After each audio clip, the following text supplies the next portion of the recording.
When you buy LG, you get so much more than just an appliance.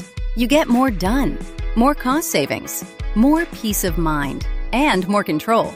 Because LG appliances are designed to do more. Like washers and dryers with AI tech to take out the guesswork. Refrigerators that fit in tight spaces and keep food fresher, longer. Or ranges with precise induction cooking and easy cleanup built in.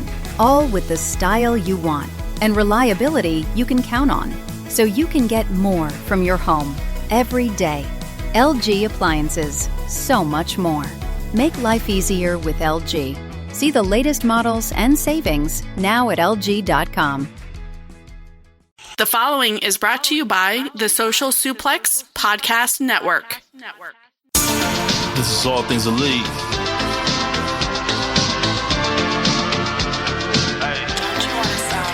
Welcome back to All Things Elite.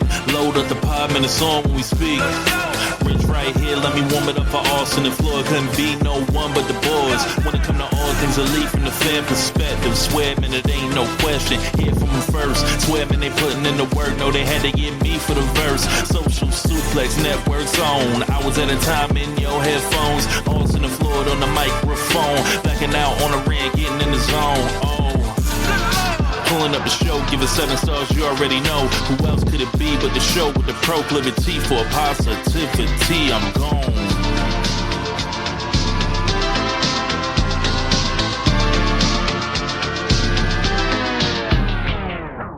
Hello, everybody. Welcome to the 323rd episode of Social Suplex's podcast about AEW with a proclivity for positivity. Welcome to All Things Elite. My name is Austin Sumwitz. I'm the host of this lovely show, and joining with me, as always, is my good buddy and friend, Mr. Floyd Johnson Jr. My man, how you doing? Dude, college football came out today, so that's how I'm doing. I am in the nobody, nothing can bring me down right now. Like in general. But there are some things that could bring me down. But that being said, I think having a girlfriend might be your kryptonite, sir, because it took you like 3 times to get through. It took you like 3 times to get through the intro today. Now, it's funny because last week when I did my preview, it took me 5 times to get through. For some reason, I just kept saying the wrong number. I kept saying the wrong thing. It was hilarious. It took me 5 times to get through. So when you just did that, I just kind of felt your pain because I literally last week, it was like, it had never happened to me like that before. I was like, God damn, why can't I say this damn sentence right? But I am doing well. College football came out. Dynamite's was loaded this week. Collision was really good. Now, I can say this. College football came out today. So Collision was on the second TV. So if I don't have the most in-depth review of the matches and the performances in those matches, yeah, could I? You know why? Basically. Yeah. So let me apologize in advance because me and you just got through playing a game, and it was fun. Yeah. It was fun. I would love to say I beat you, but I did not. You beat yourself. Yes, no. See, what you discover is what has always been my issue with whether it's me playing Madden or me playing college football, is that I get away from the game script and I just decide to do plays that I want to do because I want to try them out. And because a lot of those are like wiki tricky pass plays and stuff like that, I don't lead my receivers, and I throw interceptions like you wouldn't believe. I threw 5 interceptions in our game, and I was up by 14 in the second quarter. And I gave away that game so bad. Floyd, I believe, only scored 14 points worth of offensive touchdowns, and the rest were pick sixes that I threw. Because that is just I don't know. I don't have an off switch. I do not have an off switch for my offense, and because of that, it blows me up completely. I'm not very good defensively. I can do my best and sometimes to get some stops, but outside of that, that's me to a T, dude, when it comes to playing this game. I will be excited to actually get a couple more games in against you just because you're the person that I know that plays this game the most. Yes. And I want to get a dynasty mode together with you for sure because I think that would be fun. Absolutely. So let me tell you. So I played with Florida State. Let me tell you what I didn't do. I did not adjust my offense before. I never played with Florida State's offense because it sucks. Because it sucks. I played with the spread option from Liberty. And so before the game, I didn't adjust it. I didn't change anything before the game. So I was like, oh God, this offense sucks. And I kept so in the second half, if you noticed, I just kind of started running inside zone because that was like the only place. You were blowing the run. And then also too, I will say my interior D tackle was absolutely causing mayhem early on. You had very little room to maneuver in the pocket. And I was closing up holes there. I went and did the adjustment where you, the blocking adjustment where you hold longer. That's why he wasn't good in the second half. Yes, I know. I went and did the blocking adjustment. I was like, yeah, hold on to that guy. But no, it was really fun. And like I say, I always tell people, I am really great against the computer, but yeah, I don't play people a lot. So today I played Jason and I beat him 9-0. Because both our offenses were fucking terrible, and neither one of us could kick a field goal because the new field goal, how they do the field goals now, threw me the fuck off. The double click now, and that threw me off. So we weren't making field goals. So I literally won 9-0. That was a touchdown with a missed extra point, and then it was literally a 19-yard field goal with a minute left to clinch the game. And then with you, I was just like, oh my God, I didn't pick the right offense. Okay, I gotta. What can I do in this offense that works for me? And that's what I did. That's how my second half was. I was a little bit more effective in the second half than I was in the first half because it was just okay, let's get rid of the playbook. It especially helps too when I proceed to allow you to come back from a 14-point deficit to make it a 1-point game going into the half. All the momentum swung your way going into the halftime, and I just completely blew it away. I made Alessio Miholovic, who's the quarterback for Michigan State, because I wanted to play at Spartan Stadium. I made that dude look like... I will say, though, the stats still said he had a 119.6 QBR, which I was like, are you sure about that? I know he had 3 touchdowns, but he had 5 interceptions. So, exactly in multiple pick sixes. So, how do you math the math there? Exactly. Yeah, I mean, dude, you made Chris Jones, you would have got him drafted to the NFL because he had 2 pick sixes. Yeah.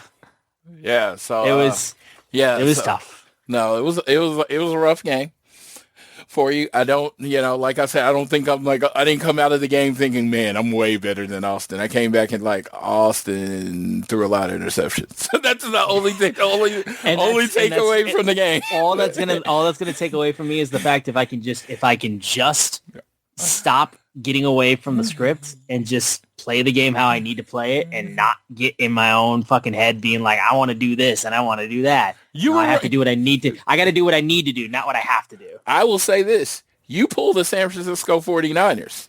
Yes. Because you were running the ball all over me and then you just quit. Yep. Just quit. In the second half, you threw the ball 12 times in a row, and I'm like, you were literally, I think, because I played a game of Mascot Mashup, and then I played a game of Dynasty, and then I played a coach mode, and then I played some Ultimate Team challenges, and then I played you. That is all I've done in this game since it's come out. Okay, so I was sitting there for the life of me, why is he keep throwing the fucking ball? because I want to see all the things, dude. I was I want to try all the plays. I will say I do love Michigan State's playbook with the shifting between. I love the shifting between plays. I like mixing it up like that. I think it's fun, and I like throwing motion in. I like throwing eye candy just because it covers up for the fact that I don't know what the fuck I'm doing. Hey, whatever floats your boat. Hey, your performance made me happy. Okay. Yeah. Sure. So no, I was just okay, why is he? Because after the second pick six, I was okay, he's going to get back to running the ball. Absolutely not. No, absolutely not. Absolutely I am not. stubborn and I want to play the way that I want to play. That's how Yes. it goes. Yeah, no, it was fun. I'm sorry that y'all have to hear this. This literally game came out at 1 p.m. Central, 2 p.m. Eastern. So this is pretty much what I've been doing for the last 10 hours. Like I said, my Collision review, dude, someone that wasn't at the show and just read the review could probably do as good a job as I'm gonna do because it was just kind of in the background. I was watching it. Don't get me wrong. I can tell you what happened, but it was like I wasn't like committing it to mirroring. I wasn't coming up with I wasn't coming up with takes. You know, it was no takes. Okay, so that being said, thank you all for listening. Thank you all for coming in. They're not. We're going to talk to Austin in just a second. Well, Austin, do your part, but I'm doing good. So, listen, because, basically, we're all doing well right now. I've been a little bit hectic with my schedule recently in terms of being able to do the podcast. Obviously, Floyd did put out an episode. He was on One Nation Radio doing some talk about Forbidden Door. And if you want to hear his thoughts about Forbidden Door, that is where you're going to want to go. So, obviously, if you look at Social Suplex and this network that we're a part of, you can find that show. Floyd shared, of course, on his social media and all that kind of stuff. It is our pinned tweet on it, One Nation Radio with Rich Latta and James Boyd. It was a fun episode. It really was really good because I was in a good mood, and and if you notice, for all the people that actually do keep up with WWE, you'll understand. As an AEW fan, you think I'd be way more critical on WWE? I'm not. I don't ask WWE to be anything other than WWE.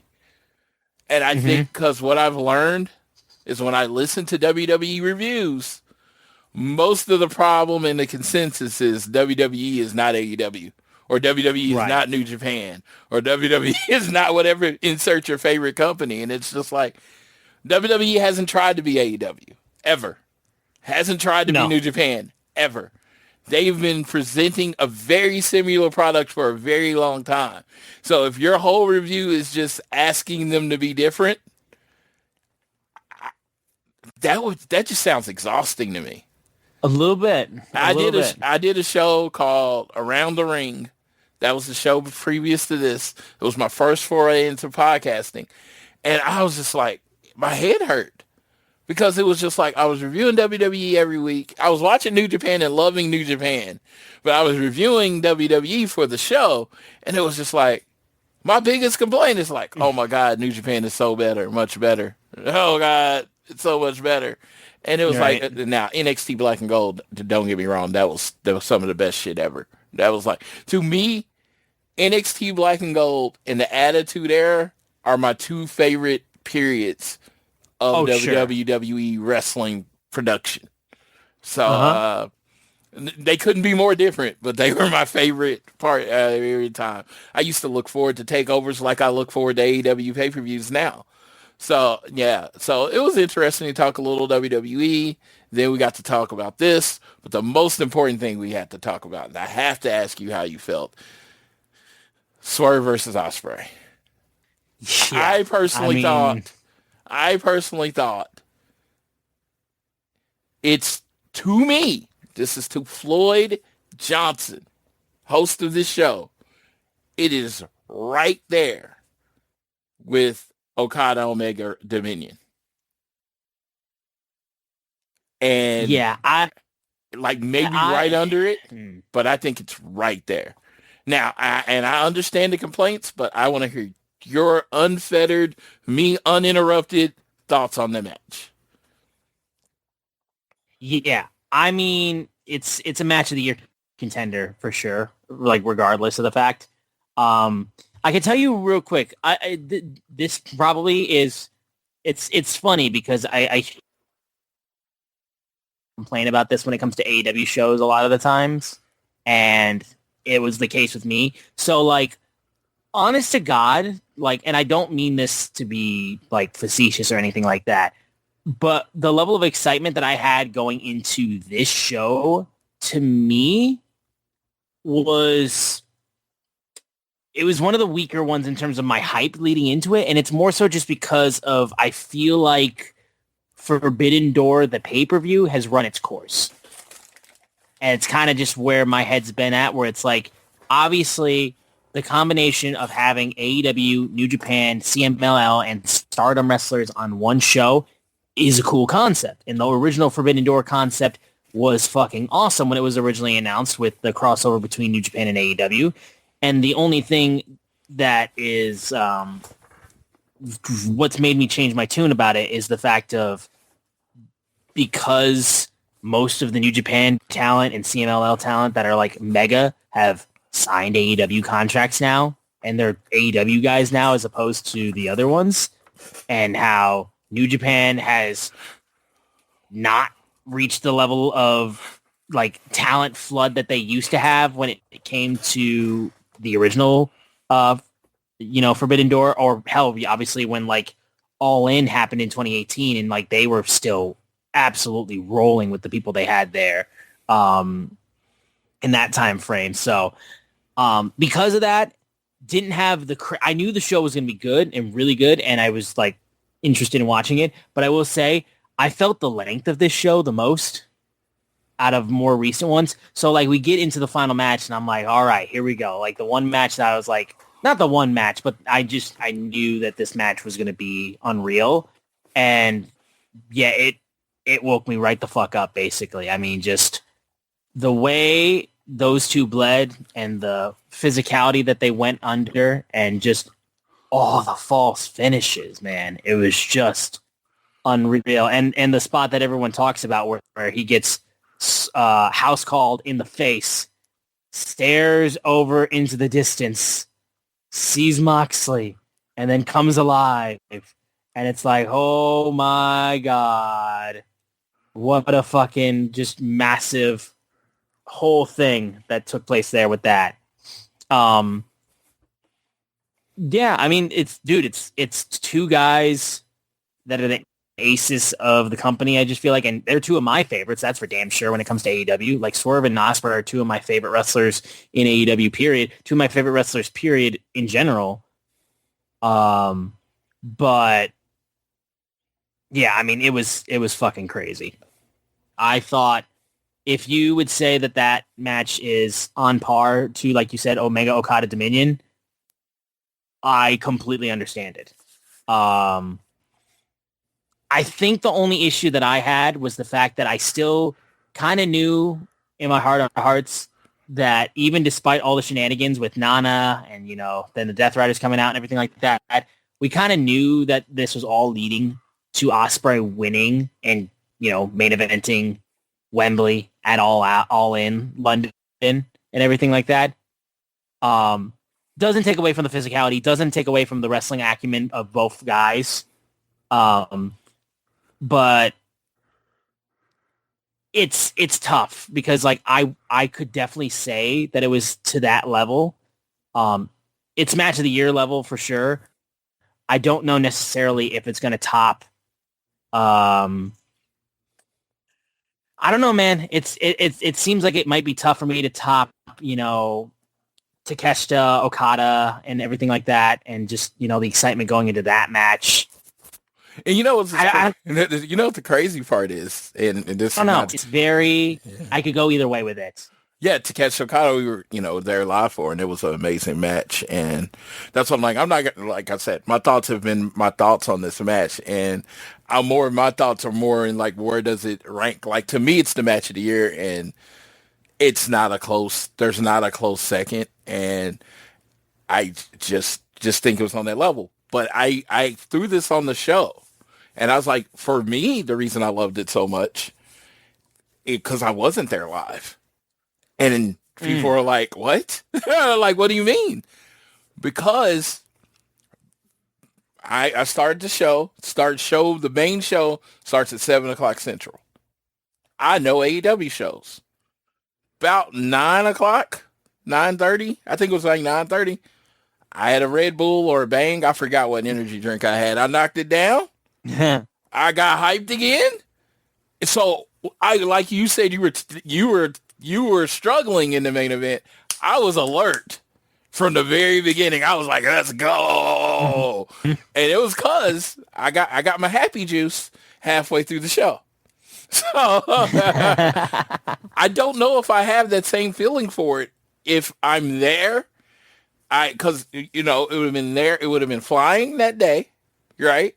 Oh, and you would have been drained just from the full day. Flying that day, tried to take a nap in the whole room, get to the show, go through the whole show. The main event. I think the hardest thing to do in professional wrestling, the hardest spot to be in professional wrestling, is it that you think it's after a Takeshita match or after an Ospreay match? No, it's being the main event of AEW. When you're in the main event of an AEW pay-per-view, it has been such a marathon that you have to get the crowd back in the first 10 minutes of the match and then put on your match. So when you take that on, you like, I want to be the guy. You have to understand what that means in AEW. The toughest spot on the AEW pay-per-view card is the main event. Mm-hmm. Because usually it doesn't start until we've already watched 4 hours of TV. So, or 5 hours. I forgot the pre-show. Yeah. So this match didn't start until I think it was like 3 hours and 40 minutes into the pay-per-view. Which for you, that would mean it was 11:40 when it started. Yeah. When it started. And we were well past midnight by the time it ended. Yeah, so I could see someone being like, dude, I fell asleep and I woke up and then the 10 minutes I did saw was a banger. I could see them saying that. So, no. Any other matches really stick out to you in the show? Massively hyped about the way they did Jay White's return. That was fucking awesome. And it was such a cool reveal. Having the Bang Bang Gang up front and then proceeding to have him appear right there. I thought Mercedes and Maya was really, really solid too. Really, really, really, really solid. I think that's going to win Women's Match of the Year as of right now. I think it's probably in the clubhouse of the Women's Match of the Year. Yeah, probably going to be the case. The cage match was fucking ridiculous. But it was fun. But it's like I knew it going into it. I was just like, okay, literally with this match, fucking take all objectivity, throw it out the goddamn window, because you're going to see Kyle O'Reilly bring out a Nintendo Entertainment System and hit a dude in the head after blowing into a cartridge. And you're going to see a fucking landmine go off on the top of a round cage and then a guy fall through multiple tables. And you just kind of got to go, you know what? I'm having fun. These are the types of matches that I like a lot, but if I was in person seeing them, I would enjoy them even more so. I got to imagine that a lot of people who were in the building for this show probably walked out thinking the cage match might have been their favorite match, just because you get to see that insanity live and in person. So JR was in the building and he says he doesn't like those matches in person. He said you can't keep up with everything. He thinks it's just better on TV. I think that's fair. I think that's a fair point. But I also think too, it's hard to keep up with everything in general with these types of matches, even when they have for example, you go back to Anarchy, the Arena and all that kind of stuff. And you have the multiple camera angles. It's hard to keep up with as is. I would rather just be in the insanity of the atmosphere of just people freaking out over every single spot, as opposed to, trying to understand what's going on and then all of a sudden just being left dumbfounded at what I just saw on my couch. That's just me though. I feel like those matches, it's very PWG. It's very CZW. It's very fucking GCW. Those matches, it's the fun of seeing those matches in person. I feel like that sells those types of matches. That's just me though. Yeah, Leo Rush, man, he is found his He's spot. over, man. He's over. God damn it, but he is, and fair play to the dude. I mean, like I said, I always say how I remember watching Leo Rush wrestle Buddy Matthews at the time at WrestleMania 34 Access. And I was like, why are these guys not on the main show? They can fucking wrestle their ass off. And now Leo's found a gimmick that people absolutely adore. So you know what? Shouts out to you, man. I was like, I don't know about this. It's fucking working, dude. It's working. I think the moment that sold it for me was when they did it with the conglomeration and fucking Orange Cassidy did the whole, if you don't move, he won't see you. And I was like, okay, I get it now. And it was even more hilarious when he said, do you know that's a rule? He's like, no, I just made it up. Exactly. Like, so, no, yeah, so... Yeah, I love to get your thoughts on the show. I remember, because you didn't even know I was going to do One Nation Radio because it was so last minute. They called me like 2 hours before the show. Sure. And they were like, hey, you want to jump on the show? And I was like, sure, why not? Because I actually took Monday off. You know what? And I know you're not used to hearing people say this, and especially if you know how much I work. I took a mental health day. I just like, dude, my job had been wearing on me lately, so I just like, okay, let me just take a little break. Yep. Remember why I'm fortunate, and I did, and yeah. And in that night, I did 2 podcasts in 12 hours. Oh yeah. So I did One Nation Radio, and I did AEW Match Guide with Sir Sam. That show doesn't come out till July 27th, but still, it was still a good time. So how else have you been, sir? I know you've had to miss a couple weeks. First, because of power issue. Second, I think you had a night date with your girlfriend, right? Your kryptonite. Yeah. Kryptonite. Her birthday was on Tuesday, so I took her out. Yeah, and we had fun. So yes. So the one thing I can say that also I want to say about the Swerve Ospreay match, I was much more appreciative to it because it was a superhero fight, and it was the best superhero fight I saw that weekend, and I went to see Supergirl because I did not like that movie. Oh, I know Jared is somewhere, and that dude is just like, no, because Jared said y'all are crazy. He said he really enjoyed Supergirl. So let me tell you, I loved James Gunn. Okay, I loved James Gunn since I found out he was my boy Sean Gunn's brother.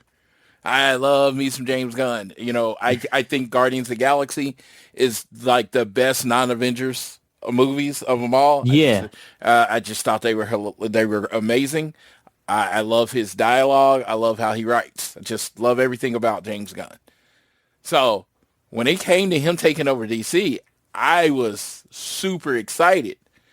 And I want to love everything he does. And I liked Superman. Right. I didn't love it. I liked Superman. I thought it was the best take on Superman we had in the years. So I was excited for Supergirl. They announced Millie Alcock. Again, didn't have any problem with that. Then they said Jason Momoa was going to be Lobo. And I was like, oh my God, I'm so excited. But what I look for in a superhero movie, I don't think that movie did any of it particularly well. And I'm not going to say I like something just because I like the people that did the movie. Yeah. So I literally watched it. I was like, oh, it was fine. And then I waited till the next day. I waited a whole 12 hours before I admitted that I just didn't like it. I didn't like the music. And you know what, again, Austin, we've been friends for several years now. Yes. And I've told you about how I felt about movies, right?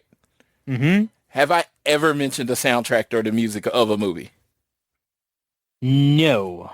That means the music was so jarring and so bad to me, it took me out of the movie. Because I don't care about soundtracks. I don't. Like when people bring up like, oh man, this movie soundtrack was amazing. I have no idea what the hell they're talking about. I just watched the movie. When it was like 90s punk pop, early 2000s punk pop, and it just wasn't superhero-y. And it was just like in the scenes, and it's just like, I couldn't name a song. I just realized I wish the song would stop while I was watching the movie. And it was just like, and then her love interest in the movie was her dog. Okay. And I was like, hey, I can relate to that. I'm going to sound bad saying this. I don't really want to watch a superhero movie about a white woman that lost her dog. See, that's the reason why Sydney can't watch it is because Sydney doesn't want to see it because she knows that like that'll wreck her. It's like trying to find a lost dog. Like she's like, no, I don't want to watch it. That'll make me sad. Yeah, and this is, I mean, I'm gonna tell Sydney this because I love her. The dog's not really lost. This was a script. I know. The dog was fine the whole time. I promise. It probably has a better life than I do. There you go. No, but no. So I'm watching the movie, and like I said, I get lost in it, and it was just like, to me, everything that I need, Floyd. Again, this is a personal preference. Need from a superhero movie. I thought the movie fell short. If you're like Jared and you love the movie, great. I'm glad you loved it. Go watch it again. Go watch it 20 times because guess what? No one else went to see it. Yeah, unfortunately. But I was there. I was there day one. Don't get me wrong. So I was going out to support my boy James and my girl Millie Alcock. I love both of them. I just like I don't. In my head, I was like, I don't know how James Gunn watched this movie and said, America's gonna love that movie because I don't think it did anything. And it had nothing to do with it being a superhero. I fucking love Wonder Woman. Loved Wonder Woman. Thought it was one of the best movies I ever saw. Of course, go down the list, Black Widow, all the movies. Don't get me wrong. I just didn't think it was, I thought it was a poorly executed superhero movie. So. Fair enough. Fair enough. I know y'all didn't come here for a movie review, so we can move on. But for yes, sure. That's how disappointed I was in the movie. As of this year, it's my most disappointing movie because you have Jason Momoa as Lobo. You have Millie Alcock as Supergirl, who I thought was a great, excellent casting. I just thought the story kind of was not great. And my friend Rusty, who's a comic book nerd, before I went to the movie, he's like, I don't like the book that they picked for this movie. It's just not a very interesting comic book. And I was just like, and he's a big old nerd. He reads everything. So when he said that, it didn't do anything for me because I don't read comics. So I was just watching a movie. So but no, it was disappointing. Well, but there you go. Yeah. Now, well, you say it was one of your least favorite. It was your least favorite movie of the year. Oh, hang on. Am I back? I can hear you. Okay, cool. I just want to make sure. You said it was your least favorite movie of the year. What movies have you seen this year, though? I've seen so many movies this year. I've seen about 25 movies this year. God damn. I have AMC. That's like 24 more than me. I got AMC, so it's 3 free movies, 3 included movies a week. You can hear me, right? Hello? Nope. Yeah, I can hear you. Okay. We're just cutting in and out for whatever reason. Yeah, so it's 3 included movies a week. So I can pretty much go to the movies anytime I want to. So. Yeah, Jared's got that too, so he uses the hell out of it. Yeah, so if I don't see 4 movies a month, I'm gonna force myself to cancel it. So I make myself go see 4 movies a month. So I saw Disclosure Day, and it's really hard because I don't watch horror movies, and that is a large percentage of what comes out. Is a lot of horror movies come out, and I don't watch them. So yeah, it could be the greatest horror movie ever. I'm not gonna watch it, so don't even try to sell me. Did you? You didn't. So you ain't gonna try to watch Obsession, dude. I'm gonna just try to watch that, so I don't get canceled. I'm just gonna say no, because there's only one way I'm going to see a horror movie, and I'm married, so it doesn't apply anymore. I will say my favorite thing to come out of that movie. No, I will say my favorite thing to come out of that movie is the people that are in relationships and they go and see the movie as a couple, and then the girlfriend starts going acting crazy just to freak the boyfriend out. It's so funny. See, I don't say this. I say this rarely, but I am like CM Punk, and he once had a shirt that said, "What? I did crazy chicks." Yeah, and we have long had that in common. Oh yeah. So if you're not a little off, I probably won't like you. Let's get some character there. Yes, you gotta have some builds character. Yes. But we will move now. I was just saying we've talked a lot about a lot of things. Obviously, we touched honestly, a little bit on Forbidden Door with my thoughts. Yeah, our reviews of Dynamite and Collision aren't going to be that long. I promise. Honestly, it's because we're building into what's going to be a fucking crazy beach break too. Yes, like, if we're being honest. Beach break's a pay-per-view. Yeah, genuinely coming out of a fucking wild pay-per-view too. So we're gonna get into our Dynamite Collision review relatively quickly, so you guys just kind of get our thoughts. I didn't get the shill out of the way, so I'm just going to do it real quick. Pardon me as I just go ahead and shill. We hope you guys enjoy the podcast and you guys enjoy it, so you continue to download it, whether you're listening to us on YouTube Music, Apple Podcasts, Spotify.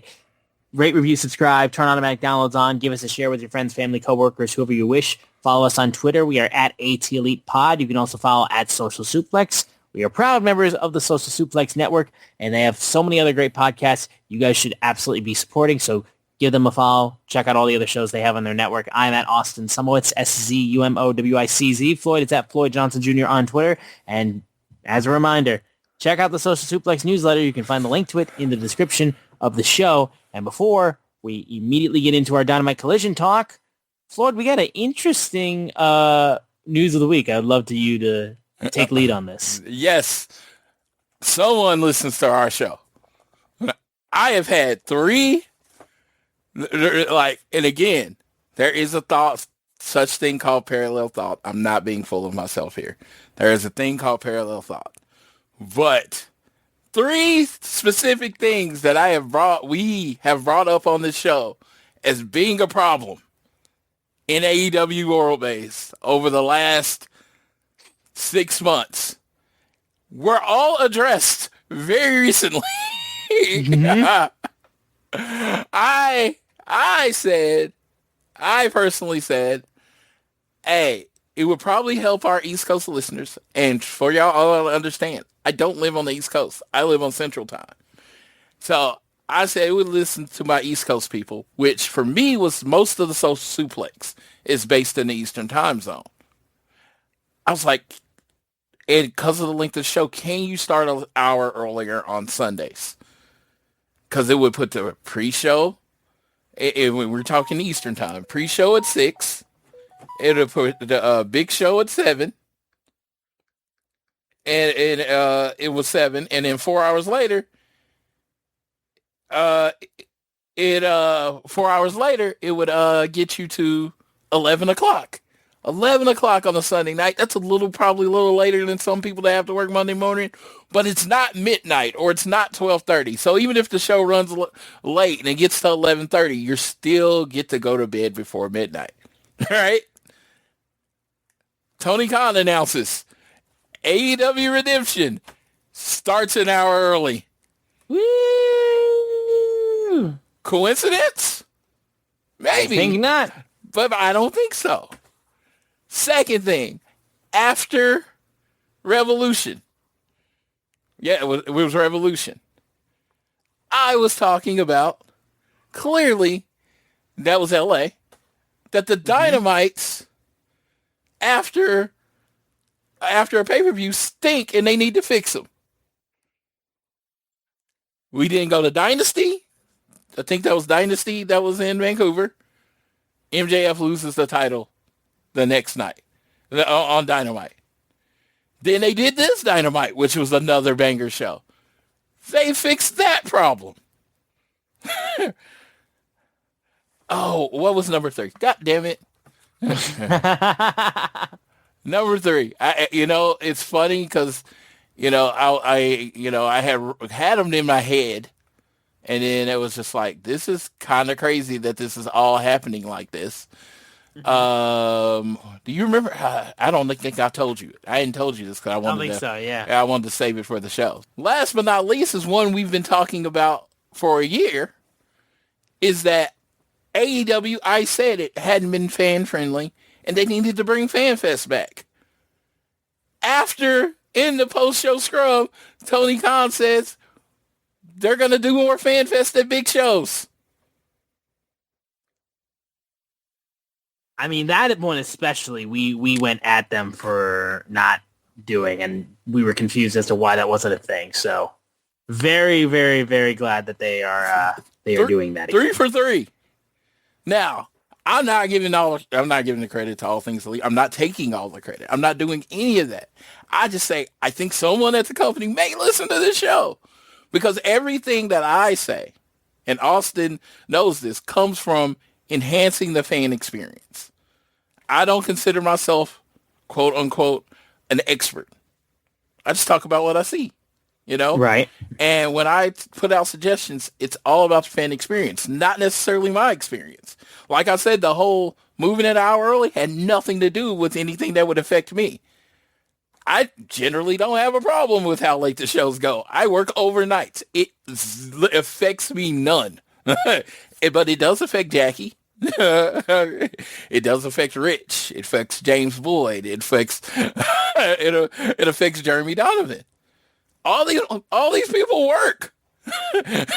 Hey, can I go to bed an hour earlier and still enjoy the show? Also, I think it would do a good job of, somewhat keeping your audience fresh.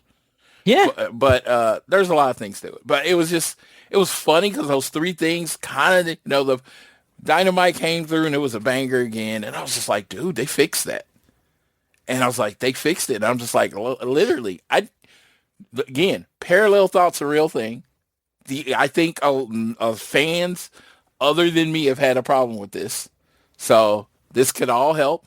And I imagine a lot of people like that, work at the company. Hey, I can get out of here an hour earlier. It works on a lot of different ways. But I just thought that was super coincidence and super cool that went down. So yeah. Hey, do you feel like you get what Floyd's just basically making sure you guys do is just you can write his thank yous to @Floyd Johnson Jr. and everything, and just FTR Express is what you'll see his name as. Yeah. Just send your thank yous, send your gifts, send everything that you feel the need to pay in order to repay what this man has done for you, because if it wasn't for him, none of this would have happened. Yes, and I have not said any of that. But no, it was just funny. It was just funny. I was sitting there and I'm like, oh God, this will be hilarious. I'm like, so send your wishes to @AT Elite Pod. Send your wishes to @Floyd Johnson Jr. And if we think they're worthy, we'll put it out in the ether and someone will hear it.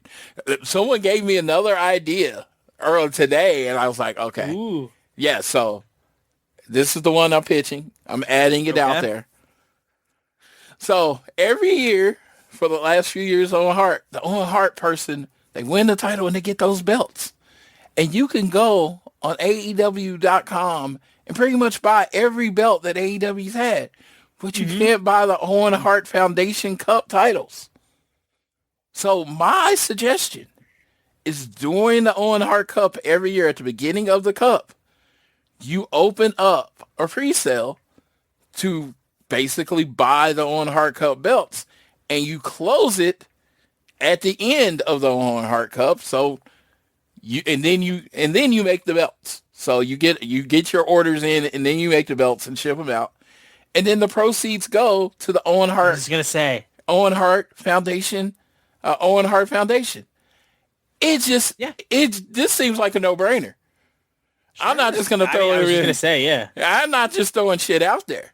But yes, open it up at the beginning when the first match starts. Say, we are now taking orders. Have the men's and women's belt. Let everybody place their orders. Give them for the period of time. It ends right after a Double or Nothing. You send the belts out. The proceeds go to Owen Hart Foundation. You do something good for charity, and you also give your friends fans a chance to own a very beautiful belt. Because I've heard a lot of people say that it's one of the best looking belts in the company, and why don't we have a chance to buy them? It is very nice looking. I would absolutely agree with that for sure. But yeah. So there's that out the ether. So we'll see if TK continues to fulfill his promises that he is ever so done on this show. Yes. With we go into Dynamite now, and first of all, if I can say one thing too, this Dynamite specifically, I will say it was carried a lot by one match in terms of in-ring stuff. Like one match really led the way in terms of your in-ring content for this Dynamite. But some pretty damn good segments, specifically like promos. The show opened with the backstage interactions with Will Ospreay after he won the Owen and found out he was going, obviously now he's going to Wembley and everything. Had interactions with Moxley after he won, and then Kenny Omega after he won, and MJF after he won, all in one thing. And such a fucking good segment. Like, honest to God, put together really, really well. Like, I loved the interactions of everybody involved in here where, you know, Ospreay is talking how excited he is and everything. He feels like a weight's been off his shoulders. And then Moxley interrupts. He's like, you know, just want to catch up with you real quick. And basically said, Windsor also took off. And then Mox got it, gave him an ice pack, and basically said, you know, you good? And a few weeks ago, you said you started to see it with me. And what do you mean by that? And Moxley was like, if I could really put it into words, I do that for everybody. He who defines himself can never really know who he really is. And now you want to be the real thing, you got to live it.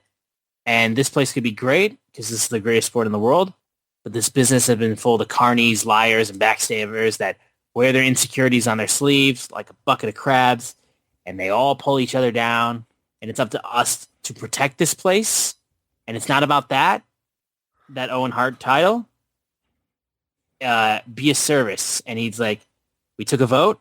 I don't give these away to anybody. And if you want to wear this, you can ride with us. You can ride with me anywhere you go.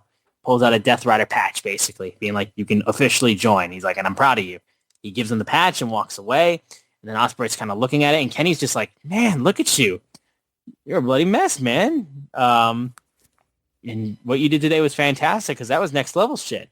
And I'm proud of you. And main event of Wembley and all that kind of stuff. And Ospreay cuts him off and goes like, you know, I can't tell you how much I appreciate you being here, but you're not my dad in this situation. I can see you looking at this. And he holds up the Death Riders patch and he's like, I get it. He's like, but just because you've given up on yourself doesn't mean I've given up on myself. And Kenny's like, well, hang on a minute. Like, giving up on myself? Who's giving up?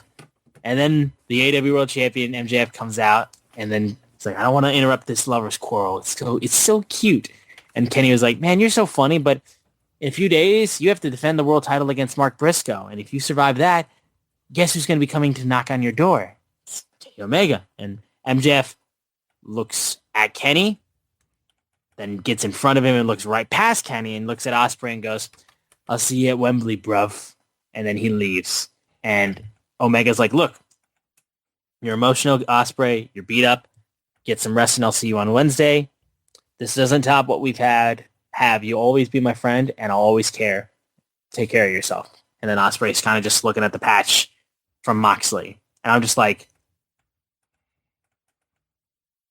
such a good segment. Like, we focus so much on the in-ring stuff with AEW because, I mean, it's where the best wrestle. That's what they've always said.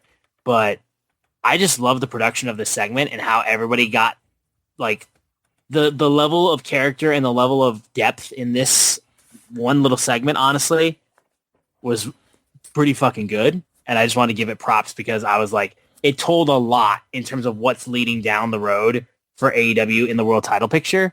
And with all four of those guys involved, like, goddamn, like, that's star power stuff, and it's using your stars well, is what it is.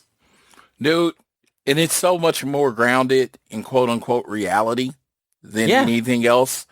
This seems very natural because they're taking something that's online. Sorry. It's taking something that's online that everybody's like, Will Ospreay's going to win. Will Ospreay's going to win. Will Ospreay's going to win. I don't know what's caught in my throat. And they're taking this thing that everyone knows and they're acknowledging that the wrestlers know it too. MJF's pissed because you're looking past him. So he's like, hey, I'm going to look past Kenny Omega. I'm not going to give you what you want. And I love it. It's why when MJF, we got this area where Will Ospreay's in his prime. MJF's in his prime. Swerving is in his prime. Kenny Omega can still go. There's no doubt in my mind. If you didn't get that from the DSJ match, I don't know what you know what you're getting. You know what you're looking for. So I'm looking forward to what's going to happen over the next month. Could it go chalk? Absolutely. But for some reason, the way this was done, I don't think it's going to go chalk. We'll see. Yeah. Mm-hmm. Honestly, it's just I really enjoyed the way that opened, and then we go into the match that I mentioned that led the show and carried the show in terms of in-ring ability. The World Championship, the AEW World Title match between MJF and Mark Briscoe.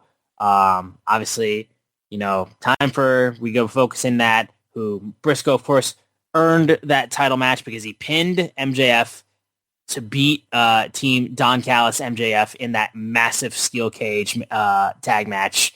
And yeah, it was a really fucking good opening match. Went about a little over 18 minutes.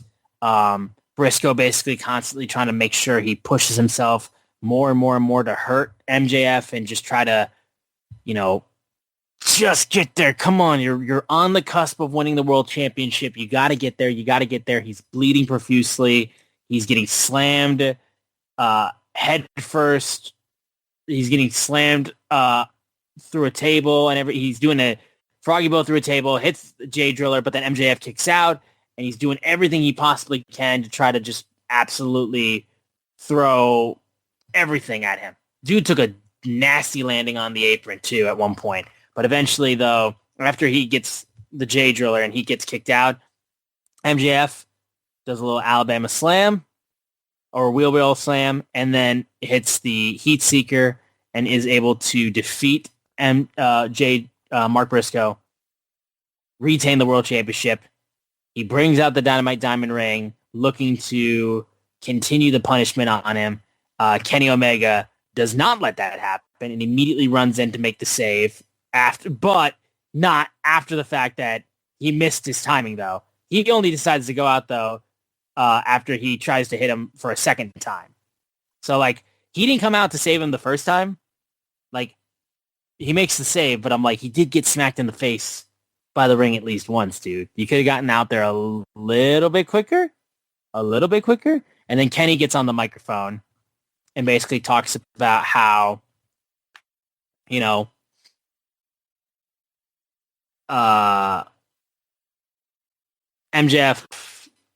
comes out and is basically like, all right, sorry, I'm just blanking for a second, sorry.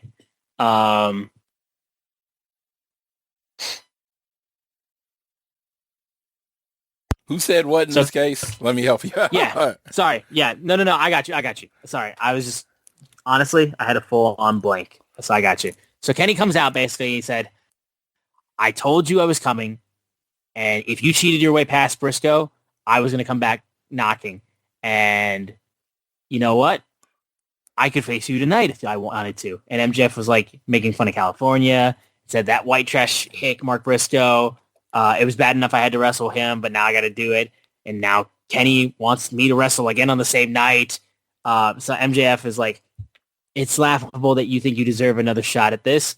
I beat you twice and kicked out of the world famous one-winged angel like it was nothing. You are... And then you are a fraud, not a god. The answer is no. And then he's like, you know what? Big Hebrew's got a big idea. I will wrestle you next week on one condition. You want to make a deal with the devil? Exploding offer, Kenneth. If I don't have an answer by the end of the night, you will never get a shot at the Triple B. Kenny Omega versus MJF in the main event, Beach Break. If I win, the same thing happens to you like it happened to your old pal Hangman. If I win and you lose, you will never be able to challenge for the AEW World Championship ever again. And then you kind of leave it at that, and then we're going to kind of wait on that until we get towards the end of the night. So yeah, match itself was really, really good. And we kind of tease into another good segment towards the end of the night. And this led the way, it felt like, for this Dynamite, which was, again, strong post pay-per-view Dynamite, but is setting up for what is going to be insanity for next week. So, about this match, first of all, my boy MJF, he hates farmers. We got to get another farmer out of here. Shout out to MJF for getting rid of another farmer. I like Mark Briscoe, and I love him in the national title scene. I love him in the TNT title scene. But that's where I like him. I don't like him in the world title picture. Not my thing. That's, again, this is Floyd's opinion, not the opinion of all things elite or social suplex. This is just my opinion. So if you want to jump down my throat because you love Mark Briscoe, go for it. Because I loved Mark Briscoe as a part of the Briscoes, but yeah, he ain't carrying the Triple B anytime soon. And so thank you for MJF for handling that. It was a great classic babyface heel match. He kicked out of the Jay Driller, which he had never done before. And you know what? That's what MJF does. And then Kenny Omega comes out, and when it comes to MJF, I love taking his side and making fun of his opponents. There are a few exceptions in that rule. One is Kenny Omega. He has garnered the level of respect where I will not disparage him in any way, and his old bones in any way will I disparage him. So, yeah, I thought this was really cool. Don't like them using the stip again. I was just going to say, yeah, they're going with this again. I like the stip. Don't get me wrong. I like the stip, and I like it as the feud ender, right? And I do. I liked it for Hangman. I liked it when it's been done. And, I love that they reference Cody as not having it. But, MJF didn't actually cause Cody to lose. I hope y'all know that. If you ever watched the match, Cody just lost. He just lost to Jericho. It was like MJF didn't cost him the match. He turned on him after the match was over. So that being said, yeah, it's too soon to use it again. I think if you use it too much, it, to me, telegraphs the ending.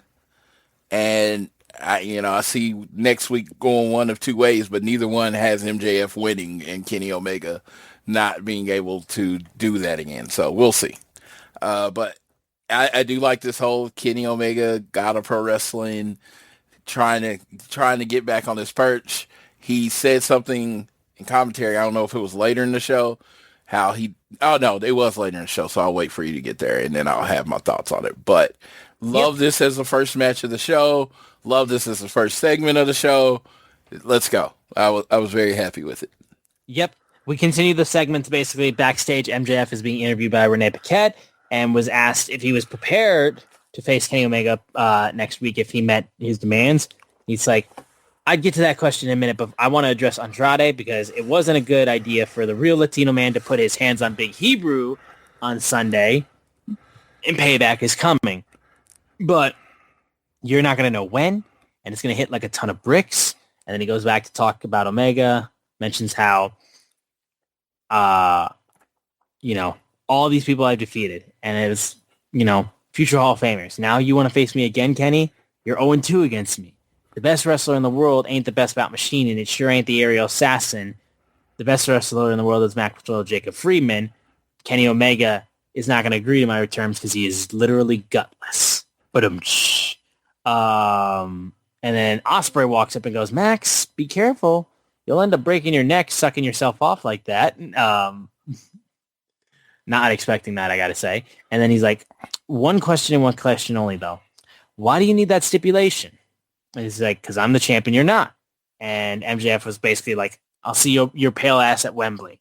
Tony Schiavone, real quickly, I wanted to mention this real quick afterwards. He's introducing Andrade, talking to him about turning on MJF at Death's Door at Forbidden Door. Andrade said he's done with the Don Callis family. It's time to beat that pendejo MJF and become the new world champion. And he's like, I have one question. And the crowd just starts saying, how you know? But then The Don Callis family comes out, attacks Andrade, beats him down. Brian Cage finishes him off with a drill claw. Callis says, "How you know, cabron?" And then says, "Get this piece of turncoat garbage out of my sight." Kevin Knight has a match to win. And then they throw Andrade out of the ring, and then that leads into what would the next match be. First, Floyd, just anything you wanted to touch about with the MJF promo backstage, and then Andrade getting his inevitable comeuppance, not comeuppance, but like the get back was coming from the Don Callis family after what he did at Forbidden Door, and it came. Yes. MJF, I will say, you're like, I don't want this to become an MJF fanboy show, so I'm just gonna say the promo was great. The just the confidence and everything which he speaks. Andrade getting beat up. Yeah, there's a babyface run in it for Andrade, and I truly think if you would have asked me if when Andrade came back to AEW, was he ever going to be the world champion of AEW? I would say highly unlikely. Honestly, he's come back. He's had this vigor. He's had this energy, and he found and he's a real Latino man, and everything that goes along with him, everybody seems to love. So I don't think it's out of the question for him to win the AEW world title anymore. And I definitely can see him being the international or continental champion. Definitely. So, oh yeah. It's like, yeah, the stock is up on Andrade right now, and the fans love him right now, so that is great. And you know how I know? The reactions. The reactions is how I know. Yes. That's how you know. That is definitely how you know. There was a quick little backstage segment, too, with Mercedes Moné, because she said basically All In will be the last piece. They said I couldn't do it again, so I did it twice. She's the first ever two-time Owen Hart Cup winner. And basically said, none of you are on my level. Every company I walk into, I am the conversation. Every division I step into, I raise the standard. And every woman that stepped across from me has learned the same lesson. Dreams don't win championships. I do. And she says the AEW Women's World title is the last piece of what's already mine. Great line, first of all. And I love the build for this, too, because obviously it's the one title Mercedes has not been able to win since she's gotten to AEW. So there's a lot building into this leading into All In. So just wanted to say that real quick. Absolutely. Kevin Knight defends the TNT Championship against Blackheart Leo Rush, who, again, we say over as fuck. So over is Leo Rush. He points literally to a bag. He's like, look in the bag. Look in the bag, Kevin. And he's like slowly stepping towards it and then like is like freaked out. And Kevin's just like, nah, man, I can't do that. And then Art Davis like, fucker, just get rid of the fucking bag. Take care of the bag. And Leo's just like, look at the bag. Look inside the bag. And then they are shaking the bag. They're shaking the backpack. And then he eventually opens it. And all of a sudden, he's like, what is this? What is this belt? And then he gets rolled up and almost loses. What was in the bag was actually a black Ring of Honor World TV Championship. And that's when that led to that moment. Honestly, kind of one of the only things I mainly saw from that match specifically, other than Leo scaring the piss out of Don Callis. That was really funny. Yes. But besides that, it was a fine enough match. There was a couple of moments there that was all right. Leo selling it. But Don, like, hanging over the barricade, so pissed, scared of Leo, was just so fucking funny. Let me tell you. Let me talk to you. Leo Rush, dude, shout out to him. Like, I have long thought, and you would have to go back to, like, my other show to see that Leo Rush was probably one of the singularly most talented people in professional wrestling. When he was Bobby Lashley's manager, amazing. Mm-hmm. When he wrestles, just, he does stuff athletically and he moves with such grace that it's amazing. And, any position you really put him in, he generally sticks out. I'm not saying he's like the star, but he sticks out as he's good. And if you've ever heard his music is good. He's one of those people that seem to be good at everything. I am so happy that he has found a character that works because he's too talented to be being used the way he was being used. But I personally couldn't tell you a better way to use him. You know what I mean? I couldn't be like, well, this is how you should be using him. Right. Because he is freakishly small. You know what I mean? It's like, he's not, you know, he's a small dude. So, sure. But yeah, so it's like, how do you really push him in a kind of like an open weight division? And then he found this Blackheart thing, and I am so happy for him. And I, is the character really my cup of tea? Not really. But I lived through Undertaker. I lived through Papa Shango. You know, I lived through a lot of freaky characters out there. The Undead World in fucking TNA for a while. I've done it all. This one, when it comes to strange, ain't that strange. Let's go. It's fun. Let's go. But yeah, long as it's working, long as the fans are liking it, do it. Keep doing it.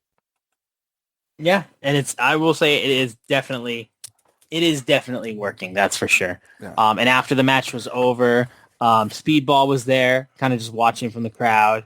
And before, after the match was over too, Darby Allin comes out on top of the ramp, and he wants a TNT Championship match.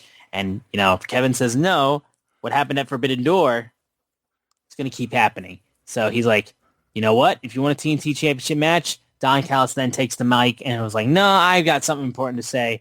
You're a great champion and wrestler, but with the stunt you pulled 3 days ago, you crossed the line from wrestler to criminal, and we don't reward criminal behavior.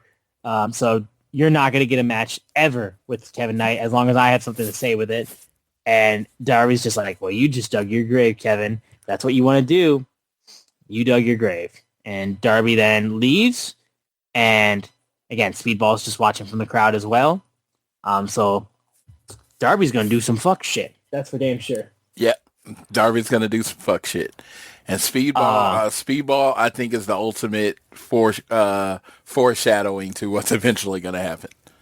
Because I don't know if anyone knows this. Speedball Mike Bailey is actually from Montreal, Quebec, Canada.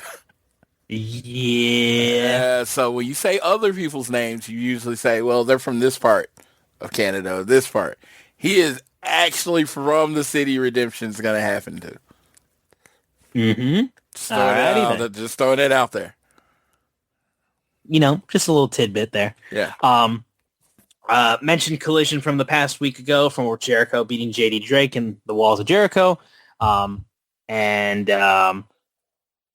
Tommaso Ciampa basically, Tommaso Ciampa's being talked to backstage by Renee Paquette. And basically Ciampa was asked about his reactions to Jericho using his own line against him, about how he was called being used that against him. Ciampa says Chris Jericho is a bully, and Ciampa was like, Renee, you're going to right the wrong. Tell everyone at home Tommaso Ciampa is better. And Renee's like, I'm not doing that. So Ciampa's like, stop interrupting me. Tell everybody at home. And then a garbage can flies in and immediately hits Jericho in the head. And they start brawling. I loved the spot too, because the garbage can just bounced in. It felt like that garbage can floated for like a split second after it hit Ciampa in the head. It was very, very funny. Jericho's just kind of staring at him and then just starts beating him up. They are fighting their way outside into the backstage area.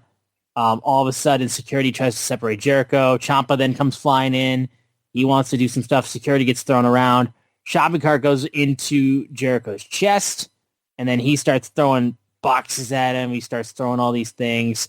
Again, another security guard has to eat shit, and then he tries to take a motorized drill and shove it into Jericho's head. Jericho then starts fighting his way back, throws him into a TV truck. But then as security is still trying to separate him, Jericho comes diving out of the TV truck onto the security and onto Ciampa. They still keep fighting, but eventually security separates them, and Yeah. There you go. There you go. Yeah, I'm excited for Jericho Ciampa, but I'm kind of over the build up to Jericho Ciampa. Mm-hmm. Yep, we get the match next week on Beach Break. Yeah, should be a good enough match. But yeah, the build itself, I'm done with. It's been built sufficiently to me. I was just gonna say this is the peak of what you're gonna get with this build, with them having the whole brawl and everything like that. There you go. Yeah, we're done here. So yeah, Kenny Omega then is backstage, and he's in the locker room with the Elites, and Brandon Cutler lets him in. Kenny's talking to the Young Bucks after they let Renee Paquette in, and Renee asks whether or not Kenny's come to a conclusion, and Matt's like, we're in the discussion. 2 Elite comrades have already fallen to that same stipulation. Let's just discuss this. Nick then goes, this Kenny Omega, best professional wrestler in the history of the sport. He's got this. He's a gambling man. I'm a gambling man. Nick, we don't need to talk about your gambling problems. We've seen them already in Vegas. Kenny immediately cuts him off. He goes, I'm sorry, Renee. This is a tough decision. And if I can't challenge you ever again, what's there left for me? And what is Max getting out of this? And when I really think about my first reign as champion, I needed help. And I needed to go to a dark place to get the job done. And I didn't like the man looking back at me in the mirror. And this is my chance to make it right. And if I'm going to do that, I want to do that on my own. So if I take this match, as much as I love you guys, it's win or lose alone. Kenny, the Bucks then say basically, you know what? We'll have your back no matter what you decide. And I'm like, that literally went against everything he just said. He says he doesn't want you to have his back. He wants to do it by himself. Fucking Bucks. He said what he said. And then you're like, we'll have your back. That goes against everything he just said. It definitely goes against everything he just said. What are you talking about? You'll have it. It's like, you should just say you respect his decisions regardless, and you have our support. That's a fine way. You'll have your, I don't know, word choice. I appreciate good word choice. That was not good word choice. But I do like how they referenced his first title reign. I do like how they also referenced the fact that, Cody was the first one that fell to this. Not brushing past the fact that, this is now the third time this has happened. And, it's all been to Elite members. So I'm glad that they keep the history of it, too, and, mentioning that. I like that they brought that up. Me, too. No Cody Rhodes erasure out here, baby. Yeah, I know. That man's about to appear at Walmart at Oklahoma City. Floyd's going to be there, I bet. Dude. So somebody asked me, they're like, oh, because it's supposed to be from 6 to 8, and it's only 200 people, right? They're like, well, what time are you going to be there? And I was like, oh, 6. And they were like, oh, you're not going to show up until it's time. I was like, oh, no, there's 2 6s. A.M. I'll be there at 6 a.m. Yes. I was like, you thought I was going to show up at 6 p.m. for a signing with the WWE World Champion? No. My friend asked me, what time should I show up? I was like, the latest you should show up is noon. The latest. If you can't get out until afternoon, just stay home. That 200 spots is gone at noon. Just how it is. He's 3-time WWE champion Cody Rhodes. He is the face of the company right now. It's not like it's just some random guy, Yeah. So no, I'm looking forward to that. So, but I thought you might. Yeah, I had to mention that. Yeah, but yes, I am very happy that they called it out, and it's like, why would you do this? And Kenny's not especially desperate. So as a friend, you would ask, like, dude, you could probably just go to Tony and earn a shot, You don't really have to do it this way. He's Kenny Omega. I'm pretty sure Tony Khan could be like, hey, if you beat this guy, you get a title shot. Or Mark Briscoe, here's the cage match, you get a title shot. Kenny Omega is the guy that has to put up his whole career. To me, that's insane. Honestly, don't think it's great storytelling. Honestly, because it wasn't built up to it. You know what I mean? Right. Like, I don't feel like this. I feel like even if you're a person that watches every week, this kind of came out of nowhere. Now, it'd be different if Kenny had went into like a number one contenders match with Andrade and lost, right? And then MJF beats Andrade, and he's like, well, you had your shot to get a number one contender, and you didn't do it. You want to skip the line? All right, I got to wait for you to skip the line. But it's just like this one feels like it doesn't feel as organic as the other ones kind of came off. Right. So yeah, I mean, that makes sense. Yeah, so maybe I'm wrong. It's just, again, fan point of view. Doesn't seem like it makes sense that Kenny Omega has to put up his career in this case. Oh, sure. Yeah. We go into the next match, Will Ospreay and Jon Moxley versus The Swirl, Lee Johnson and Blake Christian, with Jay Lethal at their side. Ospreay's got the Death Rider patch on his gear. I love that they actually had that, and they showed it, too. Good on you for showing it. Keeping that consistency in your storytelling. And it was a solid match. I loved Jay Lethal's sell when he trips up Moxley and he's doing his whole Jay Lethal doing the Black Machismo pose, and all of a sudden he turns around into Marina Shafir and gets tossed. Having Will Ospreay and Jon Moxley go classic Death Riders with the wheel around the rosy, slamming each other in the corner thing, riding that whole thing was awesome. The Swirl did a good job. I love their dual move where they do the tag team combination of the stomp to the back of the head on a fireman's carry into a rolling slam off of fireman's carry. Really, really dope move. It is. But yeah. It is. Yeah. But yeah, I was gonna commend their. I was gonna commend their ability to be jobbers. I was just gonna say they're really good at it, and it's not. And yeah. I know, and believe me, I know how that sounds. It sounds like an insult, but I don't mean it as an insult at all. Mm-hmm. It's just. But yeah, they get beat up really, really well. That's for damn sure. Yeah. But yeah, easiest call to make in the night of who was going to win this match. The DDT and then into the hidden blade. Yeah, that was fucking dope. That was sick. That was very sick. Yeah. The paradigm shift into that, or the Death Rider, I should say. Yeah, it had me hoping for a makeshift tag team, which, that should tell you how impressed I was, because I don't like makeshift. Yeah. I don't like makeshift tag teams. They just got to have a name. Yes. Just if you give them a name, then Floyd will be fine with it. Just have a name. Just have a tag team name. Yes.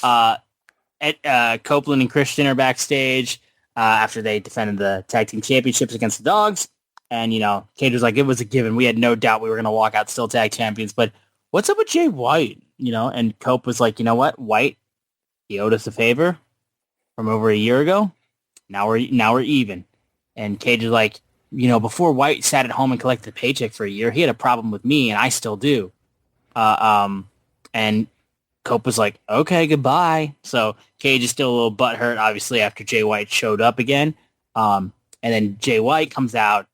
Honestly, super fun promo from Jay White. I was very glad to see him back. And the excitement, I will say, Jay still got such a pull with the AEW fan base and the audience. The dude is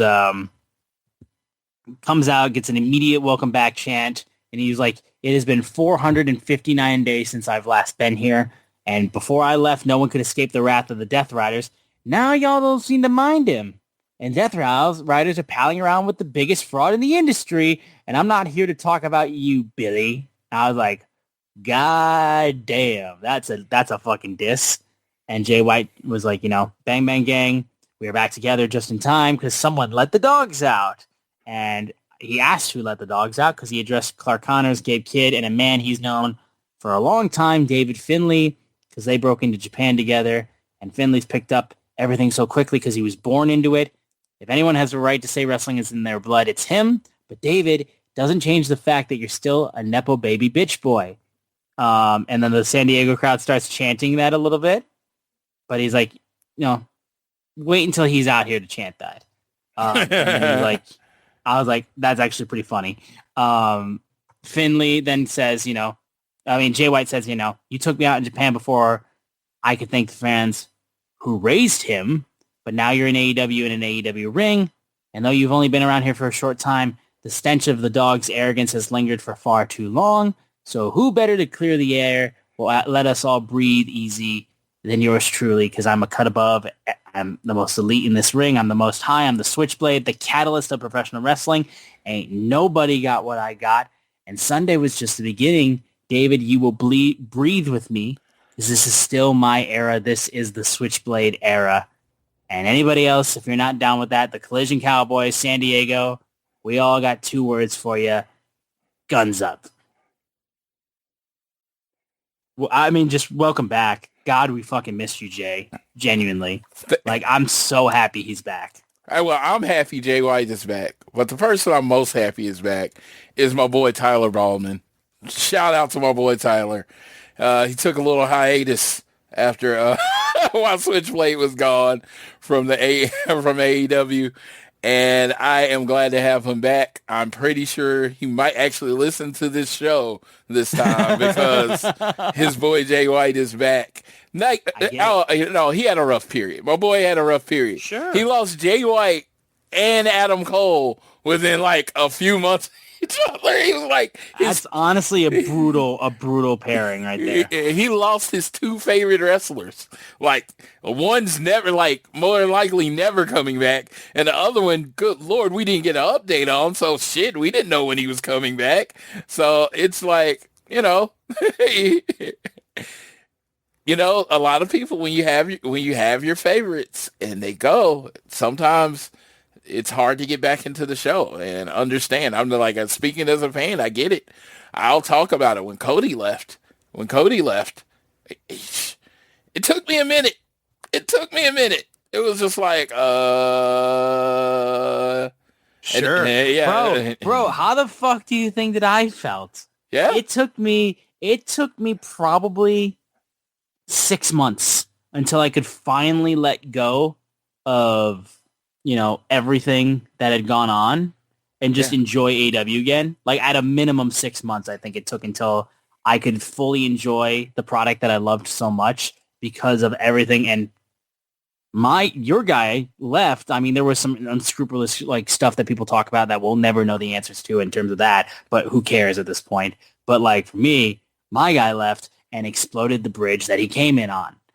So I understand coming back now that your guy that you love is back. So like, glad to have you back, Tyler, and we're glad to have Jay White back because his presence was desperately missed. And it's just wild too, because now the Bang Bang Gang and Bullet Club Gold, what they were originally known as, finally fully reunited for the first time in fucking forever. Everybody in that group feels like a bigger deal now that Jay White is back. 1000%. It was like when people were like, well, maybe they'll kick Moxley out to the Death Riders. And I was like, then what do you have? I feel that same way when it comes to Jay White and the, Bang Bang Gang. It's like, I love the Guns, right? But Jay White's kind of like, okay, that's that guy that makes them like matter. And I hope this leads to them, getting more, getting any dumb boys. I'm hoping Jay White coming back leads to my boys Austin and Colton getting more time. Sure. Yeah. So we'll see how it turns out. We will see. And they have their first challengers for Collision, Shane Taylor Promotions. So yes, they cut a little promo there. So great little first matchup for those guys. Yeah. Shout out to Shane Taylor Promotions. They are STP. them. Yeah, it's just like you need people like them. If what I was saying, if it's like if you understand wrestling, you need people like STP on your roster, and it's just like they make everyone they wrestle against look good, and you need people like that. So you never get the credit. They never get the credit, but they do so much. Dude, it's so funny because they get the credit like 20 years after it's done. It was like.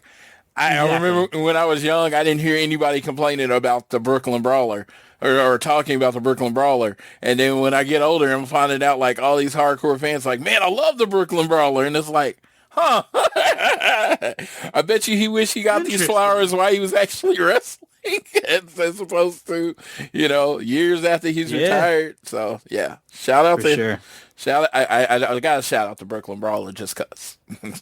Oh, totally. Oh, Barry Horowitz. I forgot about that. Yeah. I hear about all the time. People like Cole Cabana said Barry Horowitz is the reason he's a wrestler, and I'm like, huh. But yeah, we then go to the final match of the night. We have the survival of the fittest match for the TBS Championship. Chris Statlander, Harley Cameron, CMLL Women's World Champion Persephone, Queen Amanata, and Hikaru Shida. I'm just sad. Because my girl got eliminated in like less than 2 minutes. Like, what the fuck? Like, I'm sad. Actually, no, less than 2.5 minutes. Let me get my number right. Let me say this. I am sad for you because that happened. I really am. But I felt like, and what came out of this for me is like there was a new champion. We'll talk about that in a second. But the fact that Persephone is truly a character now, and she's a heel, and because she just kind of felt like she just kind of show up, get a title shot, lose, then go away for like weeks and weeks and weeks. And it was like during this match with the Chris Statlander thing, oh, she's a character in the company now. And I've been, as Persephone, of a guy that was very high on Persephone from the first time he saw her, I like that they're like about to get her to be used now. And she cut an amazing promo after this that you can go find out on it, and pretty much established herself that she's going to be an asshole now, which is amazing because, you know. Totally. Yeah, she's I mean, that's how she's presented in CMLL. She's not a good guy at all. So, yeah. We had a great moment where Hikaru Shida, like while Chris Statlander was trying to wind herself up, she gets hit in the back with a kendo stick. Then Shida goes out and does a great little pinning combination to take out Makia, brings it down to 4. Persephone then coming in as Queen Amanata gets a headbutt into Shida, running knee, tries to go for the pin, but then gets rolled up by Persephone, steals one, and eliminates Queen Amanata. And then Persephone gets Chris Statlander, tries to put her away, but Statlander then almost gets rolled up, but then reversal from Stat. Those thick thighs save lives, and she pins Persephone to eliminate her. Good pop out of that, and she was freaking out and selling it really well. So we're down to Hikaru Shida and Persephone. Chris Statlander tries to escape a ankle lock, but gets hit by the TBS Championship from Persephone, and Hikaru Shida, with the assist, takes out her former friend and makes her pass out as she submits her. And now Hikaru Shida is the new TBS champion now, with the help from Persephone. I got to talk about something that was a little embarrassing. Okay. She said TBS stands for the best is Shida, and apparently she's been saying that for weeks, and I literally just got that. TBS, the best Shida. Oh, you got the letter. You got the letters. You got it. It took way too fucking long. I was like, she's been saying that for weeks, and I just got what she meant. Yeah. I was like, oh, yeah, that's I'm old. I'm just going to go with I'm old. So. Yeah, maybe that's what it is. Yeah, I'm not going to stick with I'm slow. I'm just going to say I'm old. Sure, I guess so. Weeks she's been saying it. I actually went back and looked. She's been saying it for weeks, and I didn't get it. I didn't get it at all. I was like, oh, no, okay, get it. Yeah. So it was like one of those epiphanies, and he was like, does anybody else know this? And then it took me like 2 seconds. I'm like, I think everybody has figured this out except you. So you just go move on. Oh yeah, but. It was a good match, though. I think. Oh, dude! Again, I think you'll say the biggest thing is like the sell was like Persephone really shined in this match, and obviously Shida continuing her story. Heel Shida is something that is like really, really intriguing to me. Like, because I always just like she always had a sweet, cute face and everything like that, and now that she's beating down on Chris Statlander like she is, it's like. man, I'm not used to this. Yeah, I don't really like you right now, lady. Yeah, I was like, what the hell? Yeah. This girl dressed up in Resident Evil cosplay. I should like her. Dude, and every time I met her, she's always like super sweet. Oh, I know, totally. And now she's playing this asshole, and I'm just like, oh. But I kind of dig it, Like I kind of like dig when people play against what I've always known them as. For me, it's the appeal of the Blackheart Leo Rush. It's just like, I know he's a great wrestler, but now he's showing me this character work, and it's kind of awesome. So I feel that with Cheetah is like, push her as an angry heel, and it's like now she's a champion, and she's going to do everything she can to keep the title, and that's amazing. Yeah, that's for sure. But we go in then to the final segment of the show, Kenny Omega giving his answer. They show him walking backstage and then pulls aside by Will Ospreay, and Ospreay grabs him and basically goes, listen, I wanted you to win the world title and I want to wrestle you at Wembley Stadium, but is this a good idea? Kenny would then ask Ospreay, do you think I can't do it? And he's like, of course I believe in you, but I just don't know if you believe in yourself. Kenny cuts him off and says, I'm out of time. This could be my last shot. And he's like, think about it this way. When you broke your neck, what I'm standing on right now is my death ground. So if I'm going to go out, I'm going to go out of guns a-blazing. And I just hope I have your support. And Ospreay says, you always have. They hug. Kenny walks to the ring. They chant for him. And as he's about to talk, he says, I've been doing this for nearly 30 years, more than half my life. No greater passion than stepping through the ropes, giving the fans all I have, whether it was a 14-year-old boy or now a 42-year-old broken down man. Glad you added that in there. He's like, I've won titles, broken records that may never be broken again. It's a career I could look back on fondly, but there's a selfish part of me that thinks it's not enough. There's just enough left in the tank if I can believe, if Will can believe, if the Bucks can believe, if people can believe, just one more time. And then the crowd starts chanting one more time. Kenny's like, I know I can be champion that everyone can be proud of, and go on to face Will Ospreay for the world title at the grandest stage of them all, at the greatest stage at Wembley Stadium, to represent All Elite Wrestling, where the best wrestle, where I'll face Ospreay, the winner of the Owen, and all I have to do is put it on the line, put it all on the line against you, Max. And if I fail, I will become just like Cody, and I will become just like Hangman. Said it right out there. Ain't no dancing around it. He said it right there and then. He's like, I will just become another man who can never challenge for that belt again. And is that cost simply too high? The answer is no. You want me to put it all on the line, Max? If I lose this time around, you will never see me in another title match. And that would make you so happy. But there is one possibility, Max, you haven't even considered.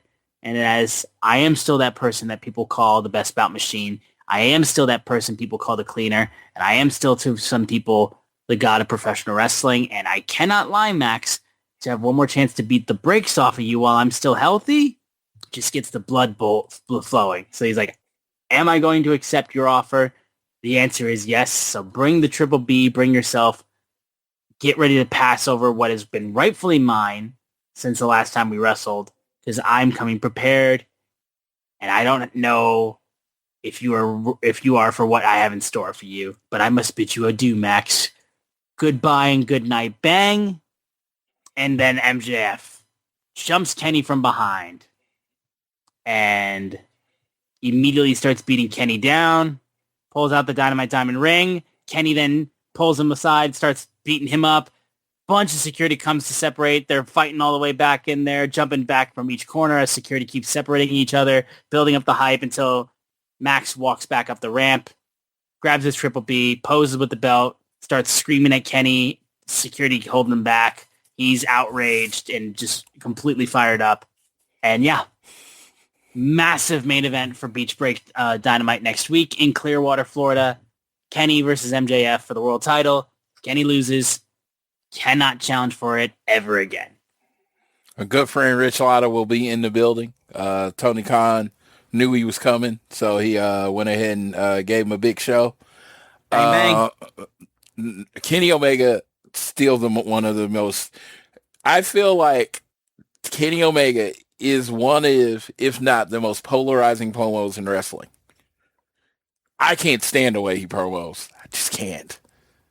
It is very much unique to Kenny Omega, but it literally, he has never made me excited about a match. Ever. And then there's some people that love the way he promos. Just like it's so like just him, and it's not the normal wrestling promo, and to me it's very polarizing in where you land on it. But you know what's not polarizing? That guy's probably one of the best wrestlers I've ever seen. So the idea of him winning and somehow we getting Will Ospreay and Kenny Omega in the main event of Wembley, All In, yeah, sign me up. Oh yeah, and y'all know how I feel about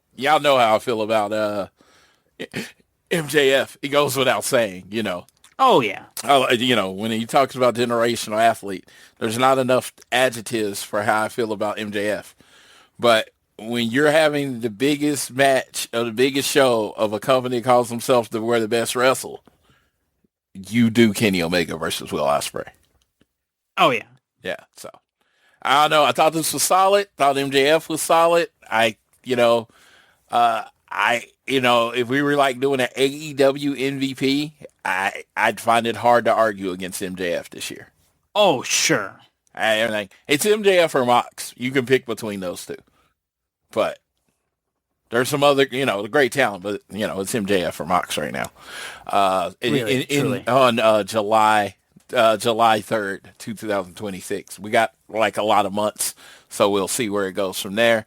I am interested where this Will Ospreay and Moxley thing goes. So, yeah, I'm excited for Beach Break next week. But let's quickly go through Collision. What did anything big happen on Collision? The biggest thing that I would say happened specifically was the fact that we learned the number 1 and number 2 spots for the Women's Casino Gauntlet match that will be happening at I believe it will be happening on Beach Break. So it's Athena and Maya World, right? Yes. Those are the number 1 and the number 2 spots for that match. And then we also learned that Beach Break will also have the matchup of Konosuke Takeshita versus Kyle Fletcher for the International Championship. Fuck me running. Let me let you know this. And I'll let everybody know this. Life has happened to me recently. Yeah. If life hadn't happened, I would be in Tampa next year. Oh, no way. I can't believe it. But life lifed real hard for a few months there. So that being said, I can't go. But Kyle Fletcher versus Takeshita was like, I've seen them wrestle, of course, but for the title, full form, yeah, let's go. And let's fucking go. So I was very excited for that match. So I am jealous. Very rarely did I say this because, like I said, I'm very appreciative of the wrestling life I've gotten to live. Very rarely am I jealous, but the idea that Rich gets MJF versus Kenny Omega and Kyle Fletcher versus Takeshita and a women's gauntlet all on the same card, that's a pay-per-view. It is. Even still with Ciampa versus Jericho, too, on top of that. Yeah, that's a pay-per-view. And that's a pay-per-view. Yeah, and JR was talking about, friends were saying, why are they doing so much on the show? And I was just like, AEW can't win, can they? No. They can't win. It's like, they don't put anything on the show. How are you going to not put nothing on the show? They basically give us a pay-per-view in July. You're like, why are they doing so much? They're not going up against each other thing. And I'm just like, how about they're just trying to put out the best wrestling show possible? How about they're trying to make their fans happy? Why do they need this devious reason to put on a good show? Why does it have to be the World Cup or something up against it? Why can't they just put on a great show? I don't know. Yeah. It just seems weird. It seems a weird thing to question. God damn it! I'm getting too much of this good thing. It's too much. It's too much. Why are you giving me so much good wrestling? It's like, I can't handle it. Yeah, like I don't understand. I don't care why we're getting the girls. I don't. No, exactly. I don't give a flying fuck why Tony Khan has decided to basically give us a pay-per-view in July. I'm just going to enjoy the pay-per-view in July. Yeah. And dude, we're not even talking about the fact too that like that same week, Collision next Saturday, we're getting Bandito versus Shibata for the Ring of Honor World Title too. Like Dude, that's a fucking good match as well. What are we doing? I mean, dude, hey, he's spoiling us right now. Just take the spoiling. Don't ask no questions. I ain't gonna ask no questions. You just keep, take. I'll just keep coming back for seconds. Yeah, I'm just gonna keep coming doing this show, and I'm like, yeah, I kind of like the show that I cover to be interesting. And if it could be interesting every week, you know, it just, like I said, it just seems like a weird question. Why are they putting out such a good show? But I mean, I guess that's what makes us all sickos, that we ask that question instead of just like, oh, just enjoy the fucking show. So no, but yeah, that was the big thing. And let me tell you, I love doing this because it's one of my favorite things to do. Casino Gauntlet. They have not announced any competitors other than I guess the 4 tonight, right? Because you would assume the people that lost are in it still, right? But they did a vignette tonight of Willow. I'm calling it now. Willow comes back next week, wins the gauntlet, faces Thekla at Redemption, wins it. Mercedes versus Willow at All In. I made all that predictions, and we don't even know if Willow's in the damn thing. I was gonna say we don't even know if she's cleared yet. We don't even know if she's cleared yet. I'm still calling it. I'm stepping out on that limb, and if it breaks, oh well. I've been wrong before. Yeah, I was gonna say I've been wrong before. Yep, exactly.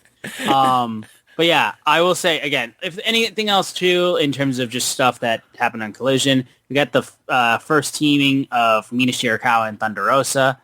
Very happy about that teaming. I did laugh about the fact that if you look on AEW's Twitter account, they used a GIF of them walking down the ramp, and in the GIF, you can clearly see Mina Shirakawa trips and nearly eats shit.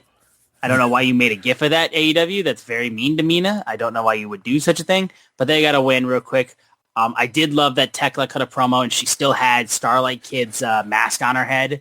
Fucking outstanding stuff there. Like that she's still wearing the mask. I thought that was really, really good. Having Copeland team up with the Bang Bang Gang, I do like to, on Collision, just, feeding into the fact that Cope's good with Jay White. Christian is not. And he's not fully okay with that dude. It's so it's like it's kind of organic, and it's so great that's going on. As much as I don't like Kofi and Christian not having a real tag team name, this kind of stuff kind of leads them not to have the tag team name. Like, you know what? Guess what? I can have a problem with someone and you not have a problem with it. Like when you're in a tag team, that's not really allowed. But when they live in their own world, so it actually works. Oh, yeah. But yeah, I mean, that's kind of the major stuff that I saw specifically with Collision, other than the fact that Andrade is over his shit. And that's what I got to say too, because the How You Know chants are real. Yes. That was the How You Know chance was real, and I did think STP was again great tonight. So they did great. I always want to give my shout out to them. Those are the boys right there, and maybe one day they win. Maybe. It's like they just have this personality that they are technically a quote unquote heel faction right now. I have to say quote unquote because they're so cool that they don't come off very heel. But yeah, I think it would be a faction that people could get around if, they ever wanted to do the switch. Totally. Yeah. But that was Dynamite and Collision from this week. So of course, like we mentioned, Beach Break Dynamite next week. We have the mega show of the Casino Gauntlet match for the women's first shot at the women's world title. Takeshita versus Fletcher for the International Championship, Ciampa versus Jericho, and MJF versus Kenny Omega for the AEW World Championship. If Kenny loses, he can't challenge for the belt ever again. And then, of course, don't forget, also on Collision next week, on next Saturday, we're also getting Bandito defending the Ring of Honor World Championship against Shibata. And anybody who's in Minnesota who's going to the Twins Angel game on July 10th, there is a post-wrestling event, brawl in the ballpark at Target Field. AEW doing some stuff after that game against the Angels. So that's going to be the first time that's happening where MLB and AEW are having a little collab here. And it's going to be the best wrestling show you see in Minnesota this month. Shots. Ooh. Bang, bang, bang. I'm just kidding. No, I think SummerSlam might be able to beat it. Maybe. But it just means that AEW can actually book Target Field later on. Let's attempt to try to do another baseball field show. Yeah, let's effing go. Hey, as long as it has a roof, sign me up.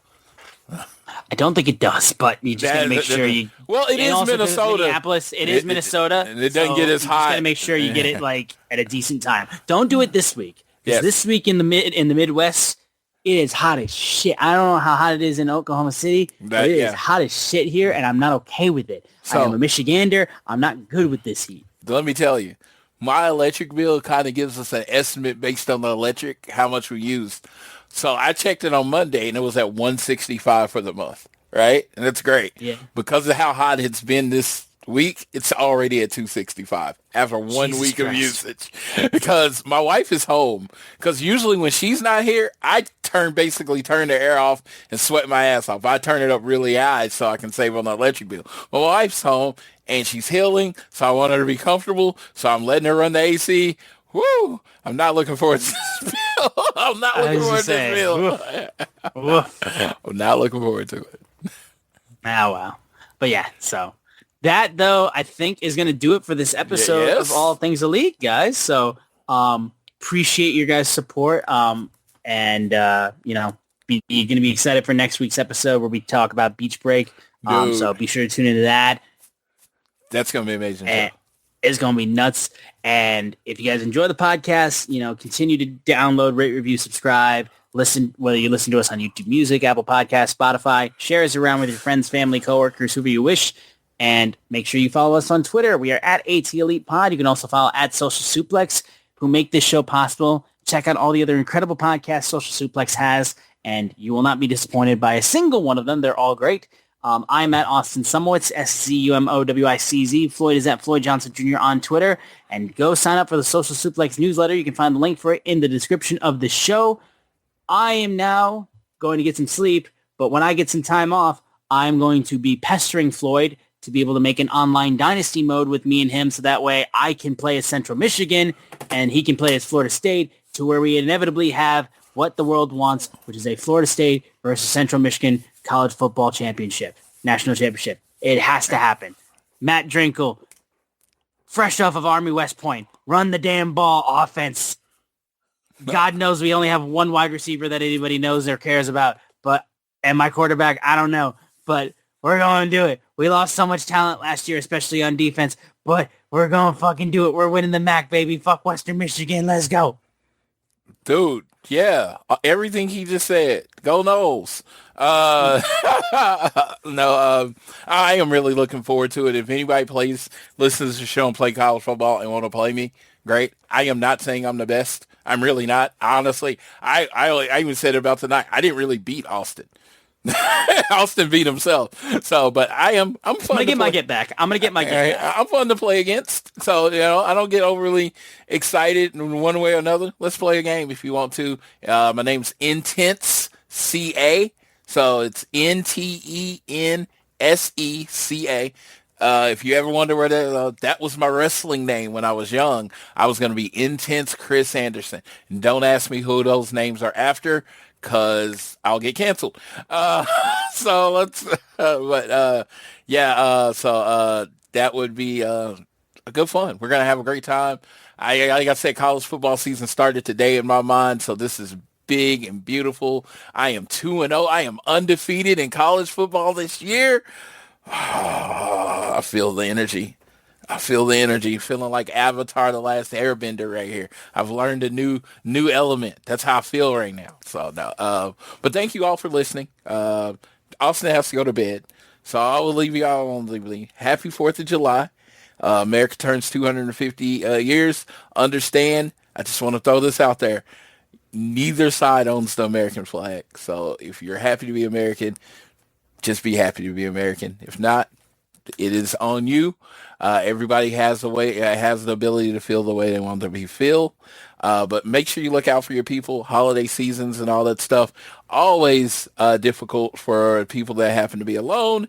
And if you're a person doing fireworks and interrupting people's dogs, you're a dick. That simple. Don't have anything else to say. I will leave you how I always leave you, whether it's home, work, or school. Always do your best to be elite.